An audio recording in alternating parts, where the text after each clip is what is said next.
Rather than do the usual introduction this week, we're instead dedicating the episode to the memory of Will Bernadara. Will was one of the first writers to submit to Cavity magazine. His short story Ninja Warning is as hilarious as it is absurd. He would later go on to publish 5 poems and an interview with the writer Dale Brett under Cavity magazine's name. He was a truly fantastic writer with a furiously unforgiving style. We are very sad to have lost him.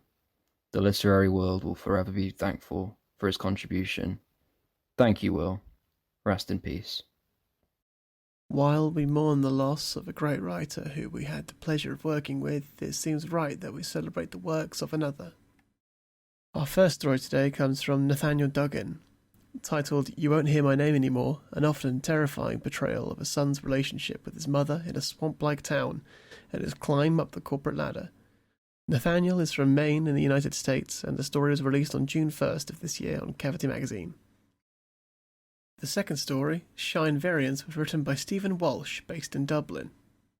The story is set in semi-rural Ireland, where an overbearing father struggles to deal with his impending deadlines at work and the potential of being perceived as a disappointment to his family. Both of these stories can be found in links in the description of this podcast, and we wholeheartedly recommend both reading the entertaining stories and supporting the talented writers. Readings from these stories are read by Harry Campion. Thank you and enjoy.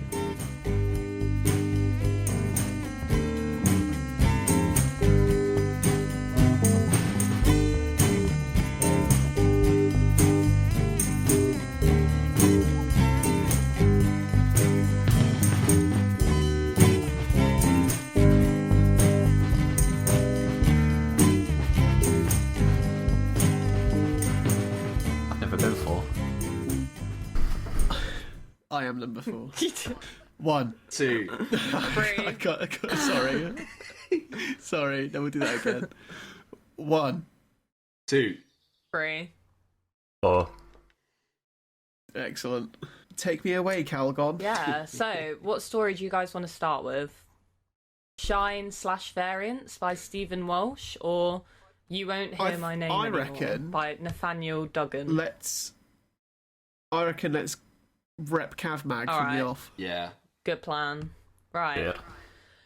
So, one of my selections this week has been the story that we featured on Cavmag website, which is obviously Cavmag brings this podcast to your listeners' ears, and it's called You Won't Hear My Name Anymore by Nathaniel Duggan, and it's set in sort of a listless town in America, and it's about a guy who works for a mattress manufacturer, and also his mother, who he lives with, who's sort of becoming increasingly more manic and depressed as he sort of scales up his career at the mattress factory. So yeah, I chose it because obviously it was featured in Cavmag, and I thought it was amazing, and it done really well on the website, and it got a really good response. So I thought I'd one of So now he's won the golden ticket of being featured on the it's the podcast. first, one of our most popular posts. definitely, and is it's great. the first Cavmag feature we've I'm had glad to hear it. on the podcast. So Yeah. Not to say that that's not to speak to the quality of the other stuff that's on Cavmag, because obviously we back all of our subs and think everything we put out is top titty litty. yeah. But yeah, this one resonated with you quite a lot. Yeah, I think I was one. So when Nathaniel submitted it, I was the one who answered the email and approved it for the website. And I just thought, yeah, because it's a short story as well, it's sort of the perfect size to discuss on the podcast, and it did so well. So I thought a lot of people enjoyed it and are interested in it. So people might want to hear more. Can't ignore the power of the people. Yeah, but everything we have on Cavmag is worthy of being discussed in a serious way.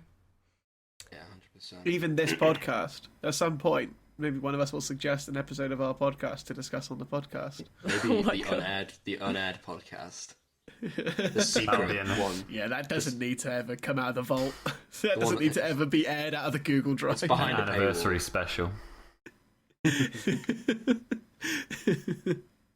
Yeah, Yeah, cool. so I've read this story about 3 times now, And the first time I read it, I got that, not exactly rare, but I got that immediate inspiration with my own writing where it made me want to go away and write loads down all at once, because I think every sort of section in this story, every sentence, it does what a short story should do so well, and that every sentence is a very polished line that sort of adds to the progression of the story, or paints a really interesting picture, or is saying something really interesting. It's quite short. It's only 1,500 words, so I think that's quite a feat to. Wow, that is short. Yeah. It didn't feel like it. It felt like more, but in a good way. Yeah, he does a lot in like so few words, and it's a proper slice of life story, which is generally the stories I err towards in my own tastes. I'd love to hear what you guys think. Yeah, when I was reading it, it was like, this is going in some pretty like weird directions. Like, I was getting a lot of like absurd, surreal imagery, which is great. Like, I love that stuff. Kind of like almost like magical realism in some aspects, with like the mother's insect infection, all the silverfish falling out of her eyes and stuff. And I'm not 100% sure what it means, but I'm definitely down for weird, grotesque symbolism like that. There's a lot of gross. It's quite a gross story as well. It's like when he talks about the priest's tongue as a giant pink slug. That like made my stomach turn a little bit. And I got a generally very seedy vibe from the guy, the protagonist, the narrator. How he sort of like lives his life as this I don't know, he's a bit of a like Lothario character who's really only interested in seems to be only interested in like the physical, and then his mum is more interested in like sort of philosophical stuff, and she kind of like goes on a like Nietzschean like descent into madness just from thinking about like cells interlinked and stuff like that. Yeah. But yeah, I thought it was great, and the contrast between the two, like the two settings, the mattress factory and the house with the mother in, was just like, yeah, it just worked really well. So yeah, Nathaniel Duggan is definitely a talented writer, and like just some of the sentences that he uses, I was reading them and I was like, oh my god, that's an excellent use of the English language. There's a lot of really impressive lines in it. I want to try and find one. Actually, I think I highlighted one. I love the line where her voice had obtained the frayed quality of torn paper. I thought that was such a good visceral way of describing someone's voice. Like, that one stuck out to me as well. What did you think, Jamie? Yeah, I did like it. I found when I sort of first read it that the opening bit with the silverfish metaphor wasn't like the strongest part of it for me, but I think once it did get into it, I did like like you said, Jack, the surreal elements of it, and I think it does really well to communicate like quite a mundane, like you said, Liv, slice of life, whilst making it quite surreal, but without losing those sort of like grounded aspects of it as well. You can tell that it's very much based within an everyday kind of life, but yeah, filtered through this kind of disturbing, dark, surreal kind of filter, which was very interesting. It takes the everyday and like puts it through like a slimy filter, you know. Yeah. Louis, thoughts? My thoughts are that I liked it very much so. It reminded me a lot of like a Velvet Glove Cast and Iron, actually. A lot of With places. the bugs in the eyes, like that was such a good image, thing. yeah. The crustaceans and the that silverfish. imagery. Yeah. But then also just the way in which it has this sort of level of escalation in it, in the same way that story does. Not quite as crazy and far out as like a Velvet Glove Cast and Iron, but because it's slightly more grounded, it makes it feel more claustrophobic and kind of terrifying in that aspect. But yeah, so economical, really great turns of phrases, and kind of horrible in a lot of places. I found it a bit. My initial reading of it, I was like, "Oof, that was a bit. It's a bit much." It's a bit depressing, isn't it? Yeah, after having some time with it. Yeah, after having some time with it, I'm getting more appreciation for it. I think like another really important aspect of what makes the short story work so well is the contrast, Jack, like you were saying, between the sort of observational essence of the narrator and then this the passion of the mother, who obviously is a bit not fully stable, but whereas the guy in other aspects has a very stable life. He's progressing up this job, yet he feels way more detached than the mother at all. And I think he doesn't impose his judgment onto his surroundings, he just narrates it. And that's really, I think that's like such a good quality in short stories. I feel like writers always try to place their judgment in the story through characters by having the character respond to situations in an impressionable way, whereas it's so much better to just let the story speak for itself and then let the reader do the work in terms of judgment. And that's what this story does really well. Yeah, I take you meaning like he's basically allowing us into his life for a brief period of time. He's not meant to be like, he's not reactive to the strange situation that he's in and to like the weird absurd things that occur. It's all just like very matter of fact, which kind of goes along with his character, who's like, seems like quite an ordinary guy who like jokes around with his colleagues and stuff, but then he's got this like underlying sort of lens which like is very like naturalistic and sort of the earth, you know. It's all quite dirty and so yeah, it's like going on a tour of Shrek's house with Shrek. You know? Yeah. not to devalue the value of either Shrek or Nathaniel Duggan's story. It felt very sort of Texas Chainsaw Massacre or like Resident Evil 7 setting. Do you know what I mean? That's probably a better analogy than Shrek. It was, I was just like, every time they went back to the house, it's like, this is just making me feel dirty. I think it's hard as a British person to sort of imagine this kind of setting because it's so like normal, not normal life. Like I know not everyone lives in that sort of place in America, but you would never find that sort of environment in the UK, really. Like with the people living on the edge of a marsh, but you're sort of, I don't really know. It's quite a different environment than what we get here. Surrounded, yeah, and like it's a very like sparse township over a large landmass. And it's all orbiting the industrial heart of the town, and like the industrial heart's the only reason why the town exists.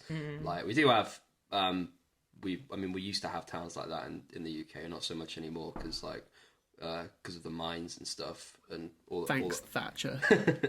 all that kind of industry, it's pretty much left the UK now. So there's a lot of towns that no longer orbit that sort of industrial heart, which is quite sad. But then again, these through the eyes of the narrator, it seems that like I don't know that isn't necessarily an ideal environment to be in.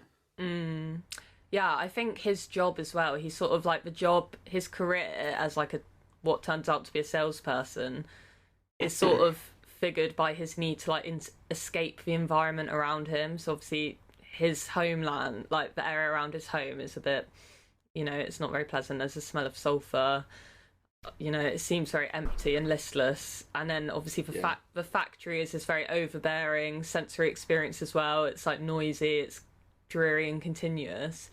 But then as he escalates, although it's quite mundane and he's sort of playing a role in being this salesperson, he sort of sees the good in it because he can escape from this area and go into the air-conditioned houses and the showrooms, and I guess he sort of like accepts the situation because he can see the good in it, even though it's not necessarily like what he would want in his life.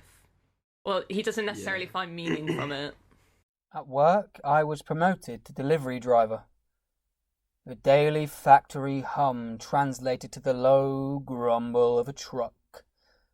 I still sweated, but it was inside people's homes. Airy spaces with sunlight and windows. As I jammed a mattress up a staircase, I saw the world outside my town sludge. Marsh reeds giving way to gold-tinged fields and plains, and perhaps this made me greedy. I wanted to be everywhere, as a cancer. Yeah, I think that's one of the main sort of trait that this character has, is he doesn't really find meaning from his life. You know, he just is. And it seems like the mum character didn't she looked for meaning in her life and then couldn't find any. So I was just gonna say, like, you guys were talking about how he only finds that kind of meaning towards the end when he takes up that sales position, and I think that's kind of exemplified as well by when he was talking about customer becomes a buyer when they build relationships, and even though it's built on this kind of commodification commercial thing that he seems to despise, it's the only way he can connect with those people, and he finally sort of only gets that towards the end when he assumes that position as well. Yeah, it speaks to like the modern sort of nihilistic complex of being like a wage slave, you know, being in, like, not being able to choose the circumstances that you're born into and basically having to make do with what you get given, and what you get given is a very slow climb up the corporate ladder, and you just feel like disenfranchised because of how atomized we become as a society with like technology and advanced like corporate agendas and stuff. We end up being like unable to make relationships with other people. Like everyone's like stilted and has like meaningless vapid sex, like how the main character has sex with the saleswoman in the story. It's like it really, I think it really speaks to a particular like mode of being that we see more and more today. Yeah, and I think it's like, that's a really good point, because it's like he can't, although he is like, he's able to sort of comfortably fill this role in his career, it still doesn't fill the other gaps in his life. So like even when he's this successful salesman and he's like doing really well at work, he still comes home and his mum's still like going crazy and he still feels empty, and he has this horrible, just like you just get a feeling of emptiness in his life. And it's like, I guess it comes from like, I see his like, when he's a salesman, he's playing a part. He's like masquerading as this version of himself that is, you know, successful. But with his mother, he can't even like have a conversation with her really. Like when she tries to tell him about, you know, her past with the priest, and he's just like doesn't even react. Like he can't even, do you know what I mean? He just can't even sort of take it in. And then I think it also links to when she starts talking about like how cells are like a prison within themselves and it's all compartmentalized, because that's what the narrator does with his life. Like he has his separate box of his career, and then he has his home life, and then he has his intimate life. I was taken aback to hear her speak. She had not talked in months, and her voice had obtained that frayed quality of torn paper. When the other delivery drivers talked at work, it was all the same. A recycled joke about how it was someone's job to sleep on all the mattresses we hauled, to test them for quality. Wouldn't that job be nice? We would laugh to each other, jamming a bed up yet another staircase. But they very rarely blur, and he can't address the sort of the issues within each, and he just finds it easier to coast along without reacting to situations, and he does what he knows he can do, which is the job, but it doesn't really get him anywhere. Which is why I think that ending is really effective, with the final line is, "I was surprised to find myself so old and suddenly." Yeah. It's just that he's coasted through his whole life as well, like he just hasn't even noticed. Yeah, it's that fucking time's depressing. passed. It's so It's depressing. a very bleak ending. Yeah. It's that, like, that you wake up from like your daydream, like the daydream of your life, like when you go through the motions and you realize that 60 years have gone by, and it's like, oh my god, like life is meaningless. I've dedicated my life to selling mattresses with the best coils in America. Yeah, it's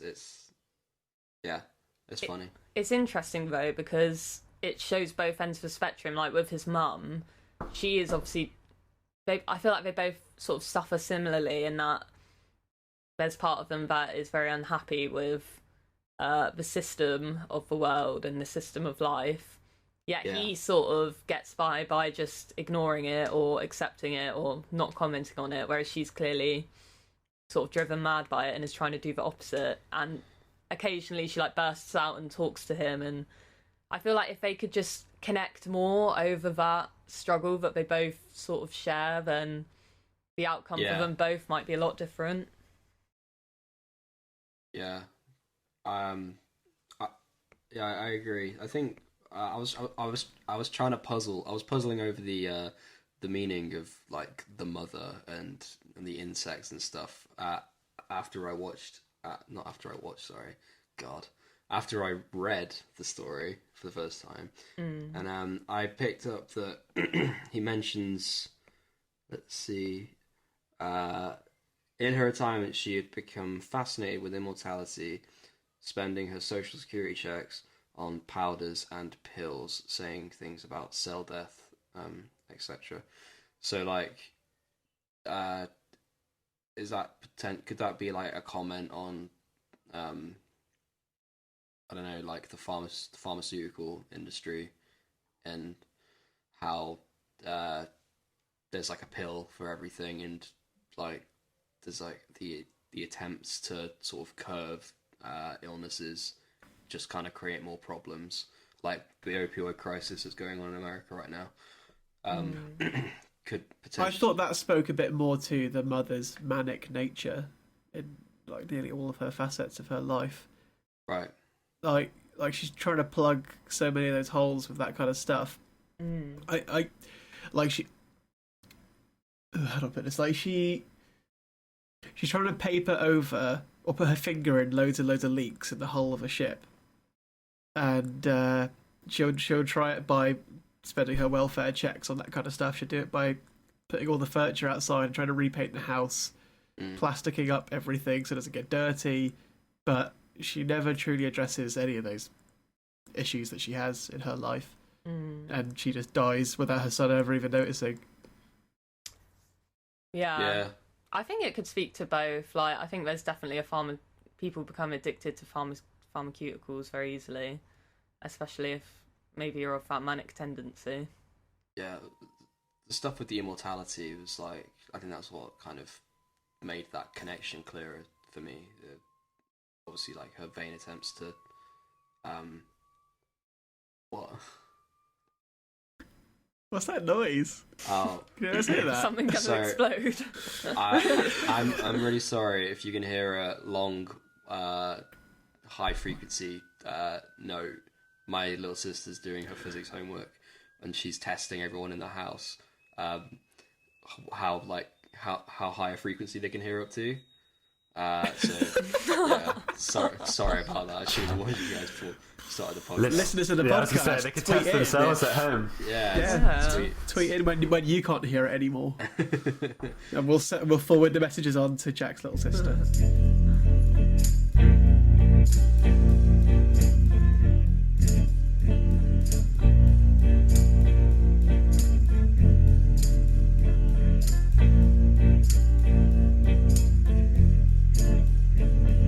I thought as well with the powders and pills bit, that was kind of playing into the fact that the mother was talking a lot about cells and biology and stuff, and whether that was linked in some way to some kind of chemical balance, her trying to find some kind of, I don't know what like exactly the term is, but meaning or satisfaction by amending that thing that she thought was wrong. Yeah, she seems to have like a very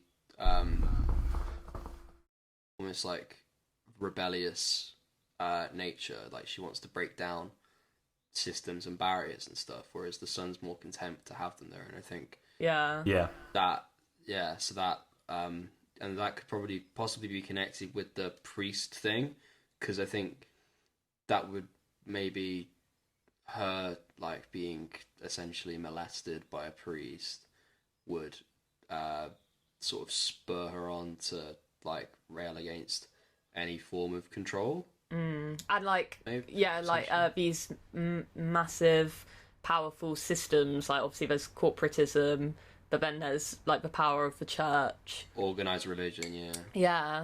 And also the pharmaceutical things could also be talking about like capitalism and medicine, and how obviously in America, like they try to sell you this dream of health that you can obtain through buying all these pills and to. Did you just say pharmaceutical? Yeah, she did. I didn't know if that was right or not. I'm guessing that was the wrong word. I was going to say that was the second time. That's staying in. Oh, I'm so bad at pronouncing stuff. Pharmaceutical. Pharmaceutical. Sotical. Right. Let's swiftly move on from that. Just say farmer. Just say big farmer. Yeah. And also, there's a lot of talk about the capitalism. Like, I found it quite funny, like how they're just so obsessed that the product's made in America, yet they ship all the parts from like Vietnam, and it's just like, what does that even mean? Like, it's just completely meaningless drivel. And it's market jargon. Like that's because I when I was working at my last job, there was a lot of like corporate jargon going about, and one of the things that it's actually in the other story, but one of the phrases that gets used a lot is "end of play." And I cringed. Absolutely hate it. I hate it so much, and people would use it in emails like, "I need this done by end of play today." It's like, just say end of day. Like, it's the exact same words, the exact same amount of letters. And do you think we're playing at work? Do you think we're having a good time? Like, it sounds like everyone wants to be like an NFL football coach or something. Yeah, well, it's like, That's end of play. It's like the gamification of like work structures, and I hate that.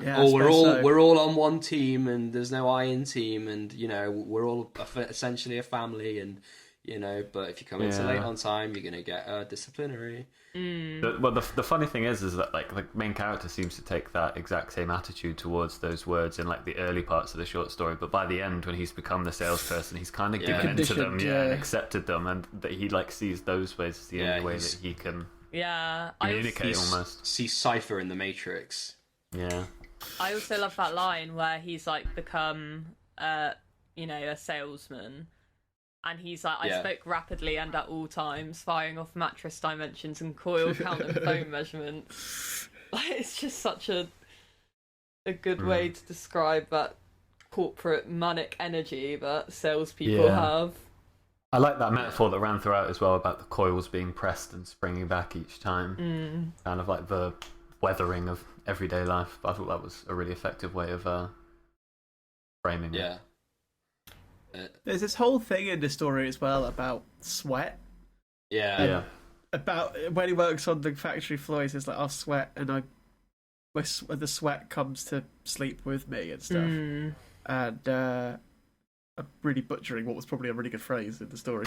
But as he gets the numerous promotions, he sweats less and less with each one. And you get the sense that he's lost something there. It starts off. It's initially like a kind of nasty image, I thought. But it's more like it's not so much that he's sweating less, but I think he's more able to. he becomes better at playing this role, so he's not sweating at work. But I think it's I suppose so. in the last Maybe, paragraph. maybe it's a comfort thing. Yeah, because he's still sweating at night in the last paragraph. He gets home and he's still got this like horrifying, empty, eerie house. But yeah, he goes to his corporate job in the day and is able to pretend like none of it really exists. Yeah, I suppose it might sort of symbolise the gradual like decay of your personal identity as you become more of a corporate stooge. But then it's still within you, but because you've shunned it, it comes to you at night, and you start to not recognize yourself, and then you kind of get sort of glimmers of who you once were, and that's part of the sort of haunting. So what used to be like could be like a negative or positive aspect about you is kind of no longer an aspect of you, and you've become less of an individual, like less of a person, and you'll still, yeah, but you've just displaced it, so it's no longer like around you at all times. It's just you've managed to sort of detach yourself from it. So when you're at home alone, like not in the boardroom, it's almost like getting a panic attack or something. That's like a sweat attack. It's coming at you. Yeah. It's like, oh, I remember when I wasn't like this, you know. I think the stories actually complement each other quite nicely. They share similar themes. Yeah. They do, yeah. They really do, yeah. Speaking of, we better switch over to the Yeah. next one. Yeah. On the So, side. big recommends on Nathanial Duggan's. Yeah, a really excellent story. You won't hear Do my go name check it anymore. out. There'll be a link to it in the episode description. Yeah. Yes. And Thanks you, for that, Nathaniel. Yeah, thanks Nathaniel Yeah, for letting shout out us talk about to it. Nate. Big up. We stand. Hope you're getting on all right at the mattress factory. Yeah. I kept thinking of Milhouse's dad. Well, I guess you're pretty impressed, huh, Bart? My dad got Krusty the Clown to personally appear at my party. I have a feeling I could get him to appear at my house. Oh, I don't know, Bart. My dad's a pretty big wheel down at the Cracker Factory. The Cracker Factory. Yeah, it's his big cheese down at the Cracker Factory. Coffee. Coffee. Coffee. Coffee.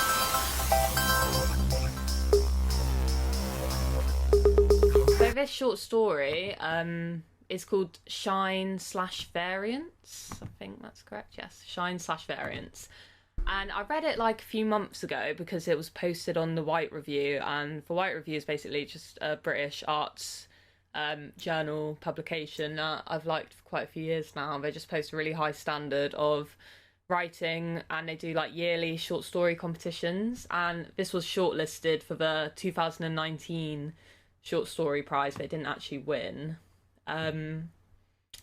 Yeah, I just read most of their stuff online, but I have bought a few copies of the physical magazine, which is also a really beautiful object to have and hold. So if anyone feels so inclined, I'd definitely recommend.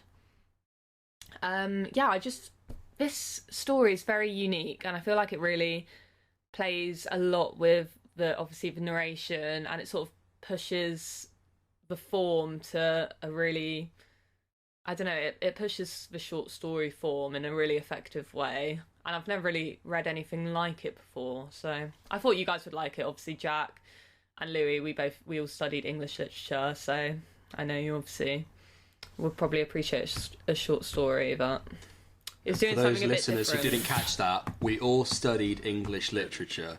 Not Jamie. Flex those degrees. Jamie didn't. Flex Apart those from me. degrees. No. English I related language. field though. You just What watched language Doctor boy? Who instead, didn't you? Yeah, that was my degree. Jamie's too much for Normie. We're also all unemployed except for Jamie. Yeah. I got a letter from student loans this week. They want updates on what I'm up to. Hi, how have you been?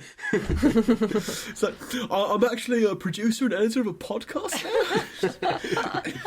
Not making any money, so you're not going to get me. So this episode was brought to you by student loans. Yeah. I will do you. Can't believe you just announced that the majority of the people who run this podcast are unemployed. Thanks for that. I feel very exposed. Called out. We can edit it out. If you want. Why do you think we've got so much time to record podcasts? To be fair, I feel like it's not actually that shocking to be unemployed in Britain right now. Or anywhere in the world, isn't like in I was America gonna say, as yeah. well. Particularly at the moment. I, for one, am enjoying my benefits. I am actually employed though, so that's a lie. Yeah, I was going to say, Liv does have a job, to be fair. I know. I have a job, it's am just a not very joshing. good one. It's just Jack and I who are the deadbeat dads. Yeah. Don't drag me into your... Speaking of deadbeat dads, Shine Variance. Yeah. That was a good transition. Well done. Thank you. It's a good transition when people say that was a good transition. Now declare you king of podcasts. In a A way. wonderful transition. I'll kick us off on this one. I love this. I thought it was so good. I read it a week ago. We were supposed to record this podcast a week ago, but it never happened. So I read it first then, I read it again today. I loved it so much more this time. I'm so glad we didn't record last week. Because I got so much more out of this on the second attempt. At first, it's written in a sort of stream of consciousness, sort of. That's the closest thing I could think of as to what it is. I don't know how else you'd categorise it. It's missing. It's missing certain grammar and punctuation. Yeah. It's a super like pragmatic way of writing where it's only content words. It feels like how thoughts are built in a way. Mm-hmm. Yeah, I think it does away with like indefinite articles and stuff. Yeah. Yeah. It reminded me quite a lot of some of the narration parts of Peep Show or something, in the way that that someone would talk to themselves in their head. Yeah. But it's so good. It put me off at first, the narration style, and especially that first paragraph or so when it's talking about work and quarter four and all this stuff. I was a bit like, oh wow. Yeah, the first paragraph's like, not friendly. More corporate jargon that we don't understand. Yeah. But as it goes on, it reveals that this father. My favourite aspect of it, actually, is how well realised this parent is, of this over-analytical parent who listens to podcasts about parenting, is constantly thinking how every tiny thing he does is going to ruin his child's life. The things that they're going to say on a therapist's sofa in the future is the things that he's doing to his son right there and then. And they're all very small things. Like, one of the instances in this is that he takes his son to go buy a Christmas tree. And he just thinks the whole time, like, no, it's got to be this kind of tree, otherwise he'll settle for less in life. He's got to see that I'm good at haggling. He's got to see all these things, and he wants to cultivate the world for his son. Choice looks a bit dumpy in my view, and limp in effect overall. Possibly am overthinking choice of tree. Tree not symbolic of reality versus expectations. Tree just tree. But still, this not great tree, and certainly not at proposed price per foot. Show man, we are not settlers. One of the deceptively good things in this story is that it tricks you into thinking he's going on this arc, that by the end of the story he may be a little less wheeler-dealer, for lack of a better term, with his son, a little bit less fast and loose with the truth, treating him to more things. But his son kind of inspires him to be a little bit more of what he is by the end of the story, which I thought was a really satisfying way for it to conclude, because this guy doesn't seem like he learns much in life, even though he's desperate to cultivate the world around him. Yeah, that's kind of the nature of like self-improvement. I think like those podcasts and stuff, like you're constantly trying to better yourself without actually achieving a whole lot. It seems to be all like made up improvements rather than actual tangible improvements. Yeah, it's like the endless cycle of like wellness and well-being industry. It's like we're gonna like constantly pump out all this like content for you to listen to so you can feel better about yourself, but we're not actually gonna you're not actually gonna do anything. You just want to listen to stuff and think to yourself, oh, I'm definitely gonna do that. And I'll give my thoughts then, because I've just sort of hijacked it again. Yeah, I really love this piece. I didn't love it when I started reading it. I really wasn't up for it. But by the time he uh, gets to the Christmas tree park, the first Christmas tree bit at the garden centre, um, I was like, oh, actually, it's clicked for me now. I see what it's doing, and yeah, it's really cool because I quite like a bit of sort of modernism, and this reminded me quite a lot of what the modernists of the 20th century were doing. Like obviously, Ulysses by James Joyce has stream of consciousness, and it resonated a little bit. This resonated with Ulysses a little bit in some ways, but I also felt like the language was like it was mimicking how people email each other at work a lot. Like very sort of brief snippets where the grammar isn't 100%, but like the information is conveyed, but the information is also wrapped up in more corporate jargon. And yeah, and this guy's just so wrapped up in that. He's so like worried and stressed about his job that it's taken over his inner monologue. Louis, what you said about the sort of character arc, about him not necessarily growing as a character, but almost like sort of growing into more of what he already was.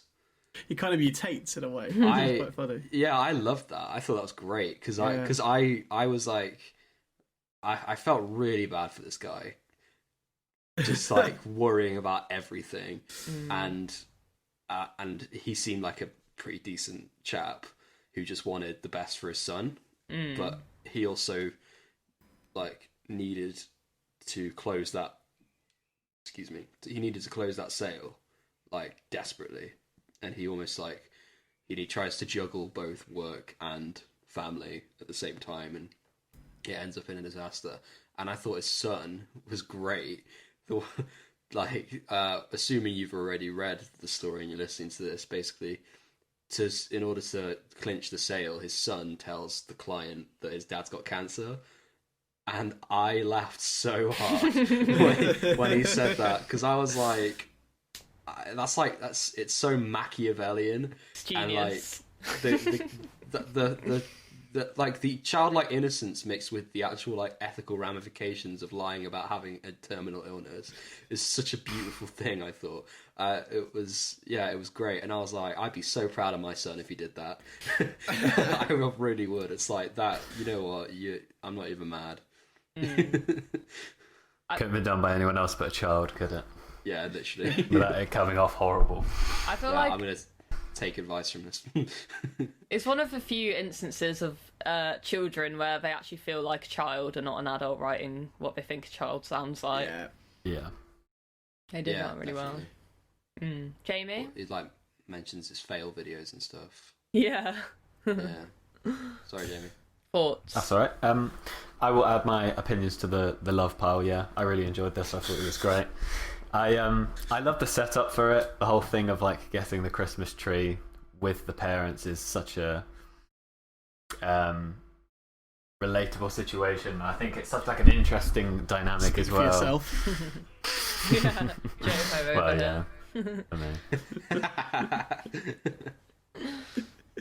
But it is such a strange thing where like there's the whole when you're picking out like what the size the tree's got to be, and there's like this weird social status thing about it. But yeah, I really loved that dynamic. I loved the way that the story was told, and the writing was, like you guys saying, kind of difficult at first when you're first reading it, but as soon as you kind of get into a flow with it, it feels completely natural, which is strange because it's so I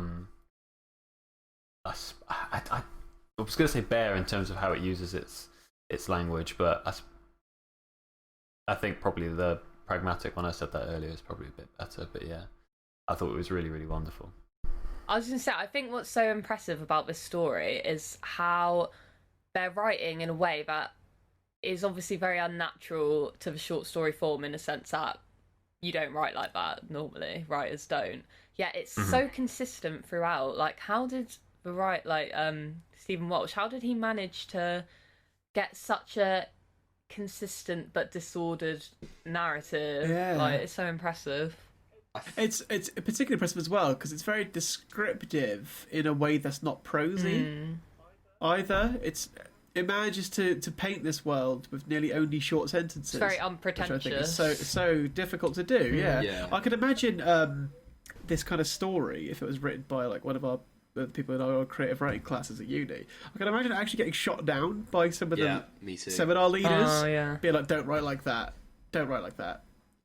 But this is great. This is honestly, it's so impressively done. It's a really hard task. Yeah. When I write, I often struggle to sort of envision what I want to describe in the first place, and I felt like Stephen Walsh's method in this is a nice little shortcut around that, because he doesn't have to go into like any detailed description at all. He already uses like familiar things like that you are aware of already, so you literally paint your own picture. Like all good fiction sort of does that. I think is like it just allows you to fill in the gaps naturally rather than try and like artificially paint a picture.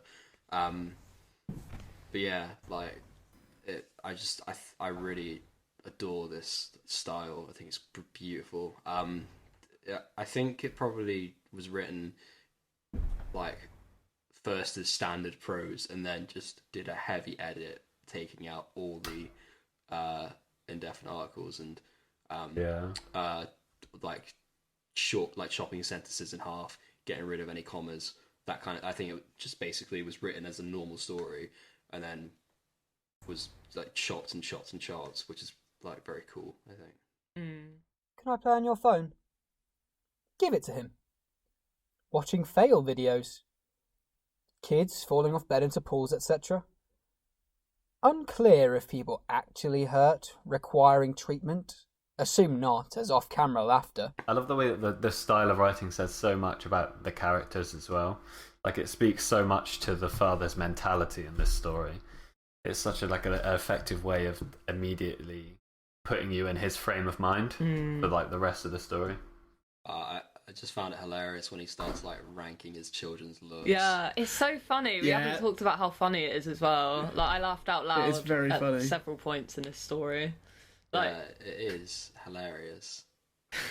It's like he's trying to do like predictive sales graphs, but for the looks of his future grandchildren, if he even gets any. Like it's so weird and it's so cynical, and he doesn't believe what he's doing is wrong either. He doesn't see it as weird at all. I don't think any of the things in his head. yeah, he's like He doesn't think he's a weird not person. criticism, just factual. Yeah, still love it honestly, but objectively speaking, it reminds me of there's a sketch from that Mitchell and Webb look where there's a best man speech at a wedding, and and the groom's like, "Oh, I married the most beautiful woman in the world," and then the best man gets up, he's like, "Well, she's not, is she? Like she obviously isn't." like, and everyone's like booing him. It's like, why am I the bad guy here? She's obviously not the most beautiful woman in the world. I mean, she's probably in the top 50%, but I've seen better. So it reminded me of that, like, sort of cynical kind of, everyone kind of thinks it but no one ever says it, which is perfect because it's essentially an interior monologue. So Yeah. It's got a great use of irony as well. Like one of my favourite parts of it, and it's on my first read, is towards the beginning where he says, though promised today tree day, one-on-one special time, very important as heard in podcast on being a present parent, which listened to on way home last night, like late last night. It's like the irony of special one-on-one time. Yeah. And I love it it's when clever. it goes sour and he's like, car mood 4.5 best. End of sentence. Yeah. So I guess like the crux of his story, what he's trying to deal with is whether it's to like wrestle with achieving excellence and striving to betterness, or to just like accept life, in accept the hand you're dealt and try and find like the positives out of life and accept your lot. And he keeps talking about obviously this quality, so this the story's called Shine/Variance. So shine is the quality that he strives for him and his family to have. So what I took it from is like this inherent goodness or indicator of success, I guess good looks, charisma, that sort of thing. And the narrator's obviously very concerned about being dull, which is the opposite of shine. And obviously then there's the issue of variance, which is essentially tarnishes shine and lets problems sneak in. And that's sort of like what he's wrestling with throughout the story. And I think it's almost the plot, I think, is in danger of almost being cliche in the sense that like it's this corporate guy with his son, and he's all wrapped up in his work, and then the son teaches him an important lesson about life and spend time with the family. Life's it can deal you a poor hand, but you got to make the most of things. Yeah, it's like an Adam Sandler movie setup. It is, but it's he really manages to make it not be like. That's why the twist is so satisfying at the end when he does reveal what he said, what the boy said to the corporate client, and even then when he says, "I told him you had cancer," just that conversation those two have then is so funny, and the way that our main character starts to justify never ever saying it didn't happen. He starts to justify that actually it was fine that my child lied to him in such a massive way. It's so funny. Yeah, because you're led to believe that because obviously it's still using the sparse sort of harsh prose to describe the scene, but the scene that he's describing is that sort of stereotypical like family friendly heartfelt Christmas cheer scene where it's like the son says something to the boss man, he opens his heart and he's like, oh, okay, like I'm gonna make everything all right, and you're like, oh, he must have said something like, I just want my dad to have a job after Christmas, and so like and the reveal is just like, what? And it was so satisfying as well. It was so like refreshing that it didn't go in that sort of cliche territory. It like completely subverted everything, and it made complete sense as well. Yeah, like it allowed the dad, Martin, to have this realization and sort of think, like it's fine, we'll just get the tree, it doesn't really matter, without it being like, and Christmas was saved. Like it's a Christmas miracle. We can as have Christmas the after camera all. zooms out of the living room on Christmas Day, all the kids are sat around the tree, and you can see it in your head what it could have been like. Yeah. Also, for anyone wondering, because I was wondering this at first, obviously I think because it's a British journal, I just sort of assumed it would be set in England, and then it got to the Euros, and I was like, oh, okay, somewhere in Europe. I didn't realise it was Irish. It's Irish, yeah. Yeah. I had to Google the woods. I also, I for like the longest time, I kept forgetting that it was the dad and not the mum. Don't know why. Just really felt. Oh, really? Yeah. For some reason, I was just seeing it as like the mum. For whatever reason, I don't know. Yeah. Weird. Yeah. But it wasn't, and I was just wrong. My favourite, I love the last paragraph where he's like, I was going to bring that up as well. Yeah. Call Nelson. Say something like, Charlie, overactive imagination. We had minor scare, but all okay. Appreciate if you kept private, etc. If cancels order and Q4 short, that's fair enough. If get actual cancer, then harsh/ironic. But as fair as anything else. Life not fair. Not life's fault. Not life's fault. I had that exact line highlighted. I was just about to talk about it. One of my favourite lines was just the way it was worded had me in stitches. I took a screenshot. Okay, so he goes, it's after, I can't remember the context of it, but he just goes, he looking at me like, "Are you real, actual human man in charge of things?" That's like a perfect example of what you were saying, Liv, about writing from a child's perspective without it sounding like what they think a child's or like thinking about. Yeah, it is a really skilled story, I think. Like you can see, because this competition is pretty big. Like for whoever wins it usually goes on to do quite well and publish books and stuff. So you can see why. Yeah, it's definitely talented.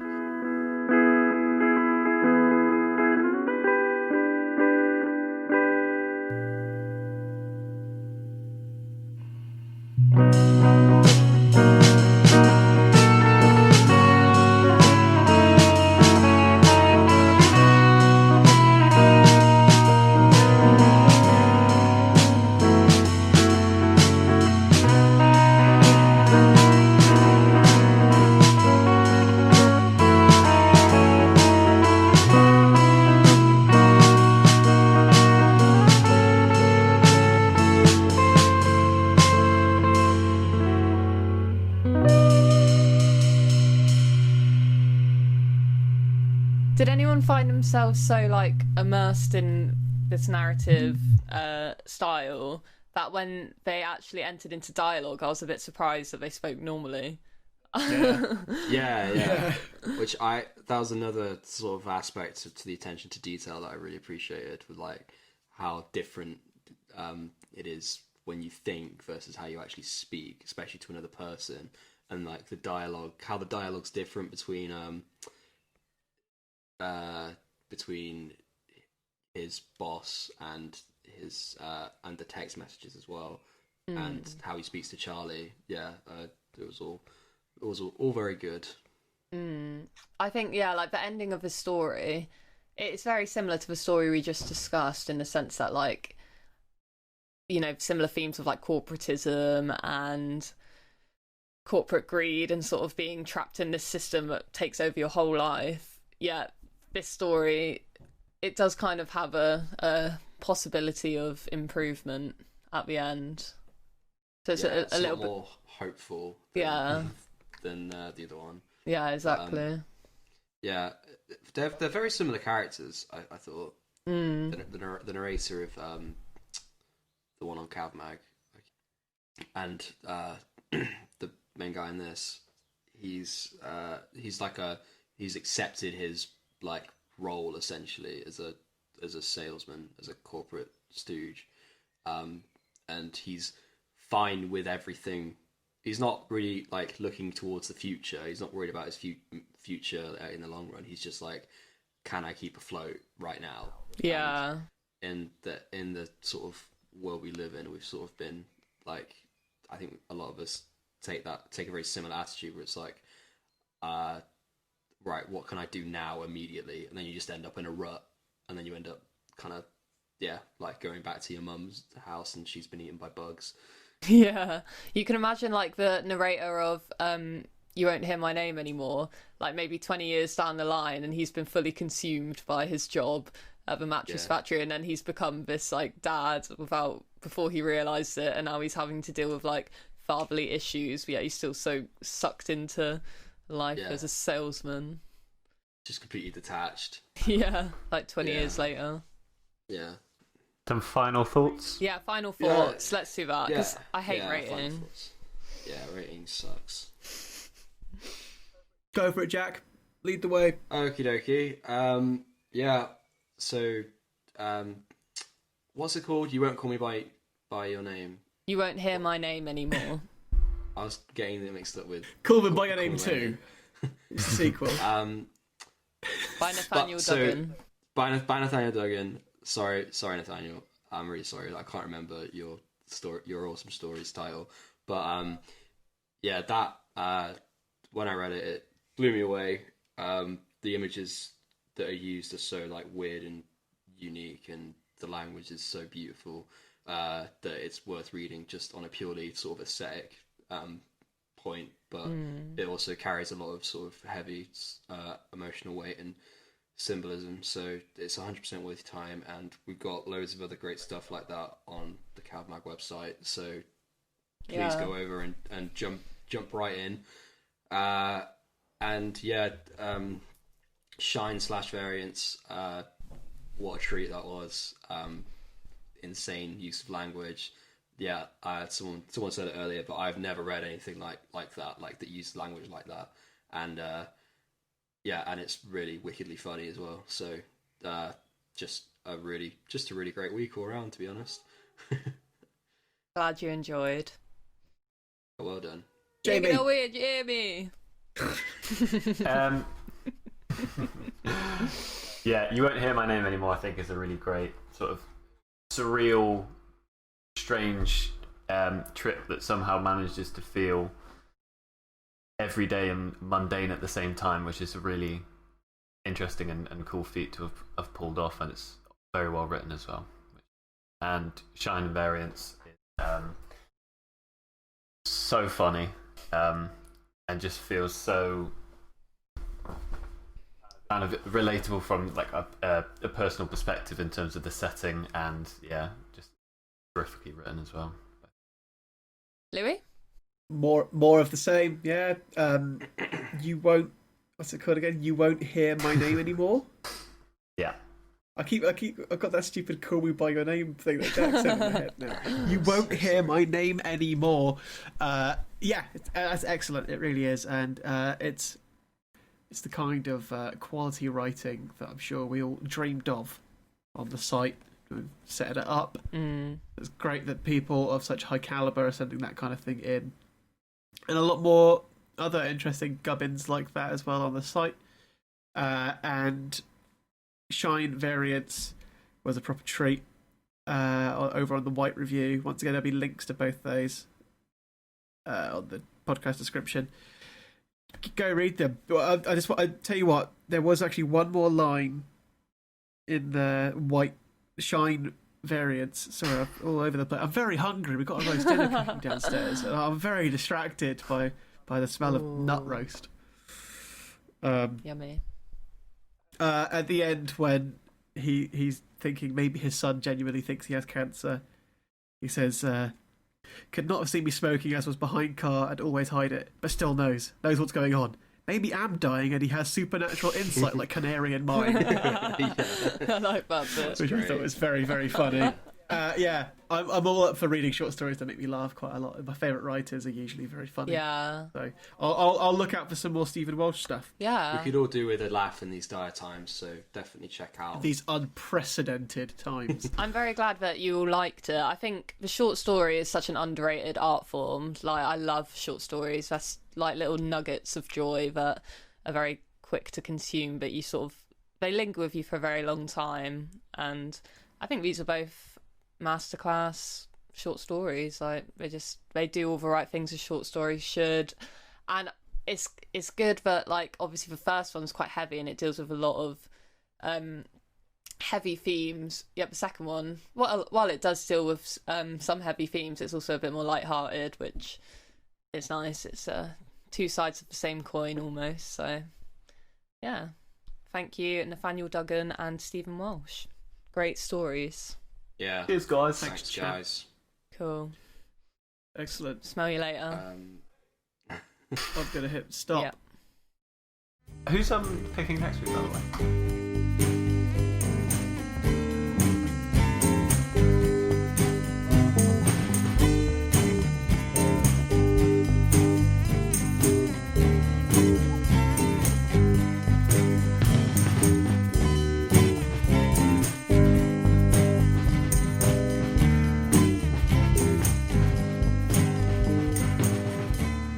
Thank you for listening to this 8th episode of All Art is Quite Useless. Thank you to Olivia for picking the excellent stories that we read, and I hope that you enjoyed them too.